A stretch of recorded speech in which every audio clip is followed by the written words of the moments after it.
GARFIELD is unique in that it doesn't address best practice. So what it's trying to do, the GARFIELD, is trying to see what real practice is and not what best practice is. Because generally when we do research, we look at sites of people that are very used to research, and those people do good clinical practice trials, and they are recognized by their peers as excellent in their areas. And as such, you don't always get what is happening in the real world out there. I think it's specifically important in South Africa because in the past we have focused our healthcare purely on the HIV, TB epidemic. And now with more and more patients having access to HIV medication and to TB medication, we know that in 5 to 10 years the major cause of death is going to be cardiovascular disease. And the economic impact in South Africa alone is billions of rands of patients who suffer from stroke, purely from not only loss of income, but of diversion of health resource, of economic resources to try and help these unfortunate individuals. And it's an eminently preventable disease, which lends itself to intervention and therefore cost saving and obviously health benefits to the community at large. It's very important to learn what is the incidence of the disease, how are we treating the disease, how can we reduce this impact on stroke.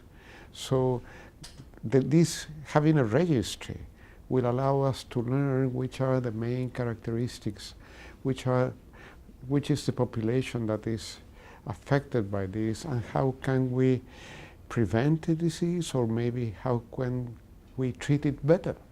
This is very true in countries like Chile or other Latin American countries, where we are not so aware of the importance of this disease first, and how should we be able to improve the management, diagnosis and management. So the more we learn about it, the more doctors we get involved in this type of registries, and the more information we can get about our characteristics and management, we will be able to improve things, and this will be in favor of our patients. I think we are now in a very exciting period in which we have implementation of recommendations regarding SPAF, stroke prevention in atrial fibrillation, in current guidelines.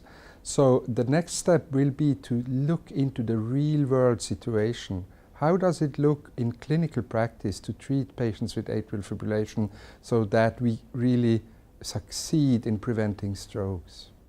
In Scandinavia, we take particular pride in a high degree of quality in anticoagulation. We have a system in place that assures a high degree of therapeutic window in vitamin K antagonism. I'm sure you know about TTR measurements. They are usually quite good in these countries.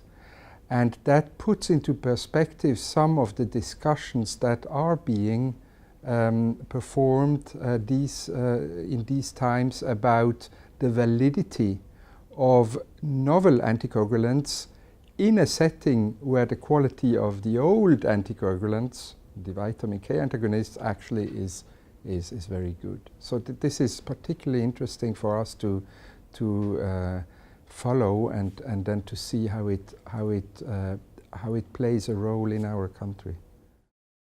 As the Asia-Pacific region is being lifted out of poverty, non-infective chronic diseases are increasingly important as a burden of disease on the population.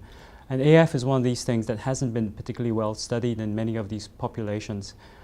So it's very important for us to gain some understanding of the disease itself and how to prevent its adverse outcomes like strokes. It's well known, for example, that in East Asian populations at least, the prevalence of strokes are higher than in Western populations from which most of the chronic disease data comes from. So it's an active area of research, and the great thing about GARFIELD is that it gives us an opportunity for all the Asia Pacific regions to collaborate on a large registry, and hopefully we'll be able to kind of derive some information that will be helpful for everyone. At this occasion, I would actually take the opportunity to thank the investigators for being proactive and really contributing to this important registry. However, we have 4 more years to go. I'm very much hopeful that the investigators will keep up the fire and will help shaping the future of atrial fibrillation treatment by giving us these insights.